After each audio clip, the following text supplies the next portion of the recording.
শরীরের সুস্থতা কত বড় দয়া, যে চলতে পারে না তাকে জিজ্ঞাসা করলে বোঝা যাবে,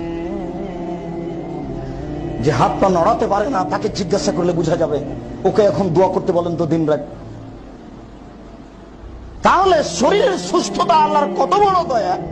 আমি আল্লাহ দিয়েছিলাম যে তুমি এখন একটু জিকির আজকার করো, তাতে তো তুমি দোকানে আড্ডা পিটে টিভি দেখে কাটিয়েছো, এখন বেকায়দায় পড়ে আমাকে কি বলতে চাচ্ছ? সাহার অল ফারাক অবসর, সকাল 10টায় দোকান খুলেছো, ব্যবসাখানা রাত 10টায় বন্ধ করেছো। তো এই যে রাত 10টা থেকে নিয়ে আবার সকাল 10টা পর্যন্ত তুমি অবসর থাকলে, তাহলে কি তুমি সব সময় অশ্লীল কথা নিয়ে বা স্ত্রী নিয়ে আর টিভি নিয়ে বসে থাকবে? এই কি এর ফাঁকে কি তুমি আমার জন্য একটু সময় বের করবে না? মনে রেখো, আমার জন্য একটু সময় বের যদি না করো, তাহলে আমলাও ইয়াদাকা কেনান, আমি আমলাও ইয়াদাকা শুনলাম, তোমার হাতকে আমি ব্যস্ততা দিয়ে পূর্ণ করে দেবো। ওলামা শুদ্ধ ফাঁক রাখ, তোমার দারিদ্রতা বন্ধ করবো না। কোটি টাকা হলেও তুমি ভিক্ষু।